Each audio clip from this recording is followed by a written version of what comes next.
Important दिन है क्योंकि MSCI का रिव्यू इसके ऐलान होने वाले हैं। ऑलरेडी इतनी सारी खबरें इस रिव्यू को लेकर आ चुकी हैं। हर बार इंपॉर्टेंट रहता है बट इस बार काफ़ी सारी खबरें ऑलरेडी आ चुकी हैं। तो एक एक्सपेक्टेशन की रिपोर्ट निकल कर आई है, जरा समझते हैं नुपुर के साथ क्या क्या बदलाव संभव है, क्या कुछ कर सकता है MSCI आज। नुपुर बताइए। बिल्कुल, MSCI का जो अनाउंसमेंट है वो आज क्लोजिंग के बाद आएंगे, तो कल सुबह हमें पता चलेगा। लेकिन जो अनुमान निकल के आ रहे हैं कौन बाहर हो सकता है पहले मैं वो बता देती हूँ, और कौन आ सकता है अंदर आने में हिंदुस्तान एरोनॉटिक्स, यहाँ पे एक्सपेक्टेशन है कि करीबन 1500 करोड़ का इनफ्लो यहाँ पे आ सकता है। ये स्टॉक को लेके चल रहे हैं कि ये MSCI का पार्ट हो जाएगा। साथ ही साथ पावर फाइनेंस, यहाँ पर भी देखें तो 1200 करोड़ का इनफ्लो एक्सपेक्टेड है, ये स्टॉक भी MSCI में आ सकता है।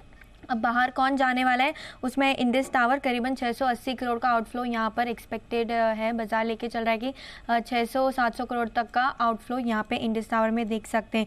लेकिन वेटेज को लेके काफ़ी सारे इंपॉर्टेंट अपडेट्स हैं। अदानी का सबसे पहले जहाँ पे वेटेज कम होने वाला है क्योंकि जो फ्री फ्लोट है वो MSCI ने घटा दिया है, जिसके चलते अदानी ट्रांसमिशन में आप करीबन 1000 करोड़ तक का आउटफ्लो देख पाएंगे। और अदानी टोटल गैस की भी बात करें तो 700 करोड़ तक का एक्सपेक्टेड है कि ये भी यहाँ से आउटफ्लो आ सकता है फ्री फ्लोट कम होने के चलते। लेकिन वेटेज कहाँ पर बढ़ के आएगा, काफ़ी सारी रिपोर्ट्स है जो इंडिकेट कर रहे हैं कि कोटक बैंक का भी वेटेज इस रिव्यू में बढ़ सकता है। 5,500-6,000 करोड़ तक का इनफ्लो यहाँ पे आ सकता है। इंटरग्लोब एविएशन में देखें तो 260 से 300 करोड़ तक का इनफ्लो पॉसिबल है।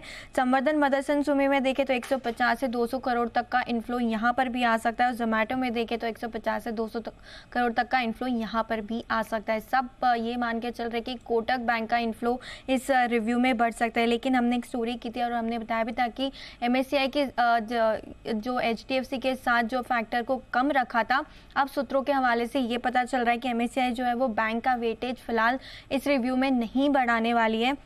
ग्लोबल बैंकिंग के जो कंसर्न से जो टर्मोइल चल रहा है उसके चलते, चाहे वो ग्लोबल बैंक हो या इंडियन बैंक हो, वेटेज फिलहाल MSCI नहीं बढ़ा सकता है। तो कोटक सबसे इंपॉर्टेंट होने वाला है जहां पे आपको रखनी है नज़र, क्योंकि आज की क्लोजिंग के बाद अनाउंसमेंट आएंगे।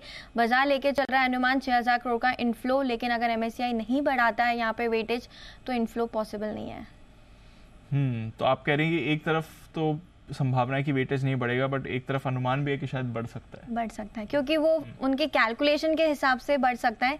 लेकिन ग्लोबल के कंसर्न से बैंकिंग को लेके और HDFC को भी रोका गया 0.5 के फैक्टर पे, तो हो सकता है कि कोटक का भी ना हो। और MSCI के हमारे सूत्रों से भी यही पता चल रहा है।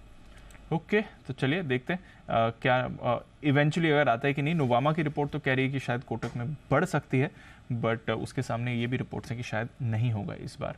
देखते हैं किसको बिलीव करना है। आज बाजार बंद होने के बाद एसेंशियली कल आपको पता चलेगा कि क्या कुछ करने वाला है MSCI। बट मदरसन पर रखिए नज़र, इस पर आपको एक्शन एक्सपेक्टेड है। जोमेटो पर एक्शन एक्सपेक्टेड है और दोनों स्टॉक्स आज थोड़ा पॉजिटिव मोमेंटम के साथ ट्रेड भी कर रहे हैं। और भी कई सारे काउंटर्स हैं। अदानी ग्रुप पर तो ऑलरेडी आ चुका है व्यू कि क्या कुछ होने वाला है इन काउंटर्स में। इस पर भी रखिएगा नज़र।